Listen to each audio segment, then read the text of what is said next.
Aujourd'hui, nous allons plonger ensemble dans un exemple concret. Comment remplir et présenter une fiche d'activité E42 dans le cadre du BTS Assurance. Cet outil est indispensable pour valider les compétences professionnelles acquises en entreprise, notamment lors des missions liées à la gestion des sinistres. Je vais te guider pas à pas à travers un exemple détaillé, un dossier de décès traité dans un contrat d'assurance vie. Qu'est-ce que la fiche E42? La fiche d'activité E42 est un document obligatoire pour l'épreuve E4 du BTS Assurance. Elle te permet de décrire une activité réalisée en entreprise, qu'elle soit réelle ou simulée. Dans notre exemple, il s'agit d'une activité simulée autour d'un sinistre décès. L'objectif est de démontrer que tu maîtrises les étapes du traitement d'un dossier, de la réception de la déclaration jusqu'au règlement final. Présentation du contexte dans le dossier étudié, l'entreprise concernée est Assurance GIA Lecourbe. Le client, M. Piero Manina, avait souscrit en 2014 un contrat d'assurance vie RES multisupport, investi à 100 PER 100 sur un fonds euro. À son décès, la valeur du contrat était de 32 745 €. Sa conjointe, bénéficiaire désignée, a envoyé l'acte de décès pour lancer la procédure de règlement. Le rôle de l'étudiant ou du gestionnaire consiste à instruire ce dossier, vérifier les informations, et accompagner le bénéficiaire jusqu'au paiement de l'indemnité. Détail de l'activité réalisée, voici les étapes clés que tu dois présenter dans ta fiche. Vérification du contrat et des clauses bénéficiaires.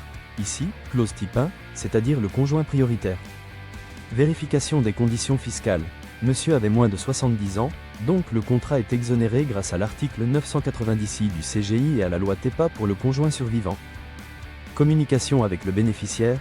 Un courrier est envoyé pour expliquer la procédure, les choix possibles, virement bancaire ou réinvestissement sur un contrat existant, et pour transmettre le questionnaire obligatoire sur les informations fiscales et patrimoniales.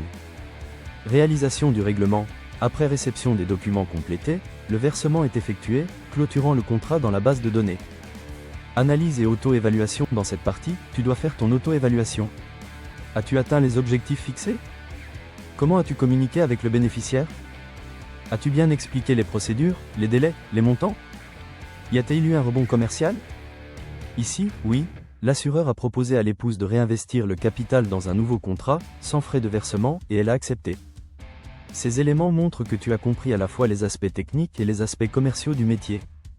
Conseils pour rédiger ta propre fiche E42, voici quelques conseils pratiques. Sois précis, décris clairement le contexte, les actions, les outils utilisés. Montre ta compréhension des textes juridiques et fiscaux, comme le Code des assurances et le Code général des impôts. N'oublie pas l'aspect communication. Comment as-tu expliqué les démarches aux clients? Quelles solutions as-tu proposées? Relis ta fiche attentivement, vérifie l'orthographe et assure-toi qu'elle reflète bien ton implication et tes compétences. Pour résumer, la fiche E42 est une pièce clé pour ton dossier professionnel BTS Assurance. Elle montre concrètement ce que tu as appris et appliqué en entreprise. Dans notre exemple, tu sais désormais comment gérer un sinistre décès, analyser les clauses, vérifier la fiscalité et accompagner le client. Si tu veux réussir ton BTS Assurance, télécharge dès maintenant mon e-book gratuit. Fiche de révision, quiz, cas pratique, lexique juridique. Tout est prêt pour toi. Le lien est dans la description. Abonne-toi à la chaîne, active la cloche pour ne rien rater, et dis-moi en commentaire, as-tu déjà rédigé une fiche E42? Quelle activité as-tu choisi de présenter? À très vite pour une prochaine vidéo.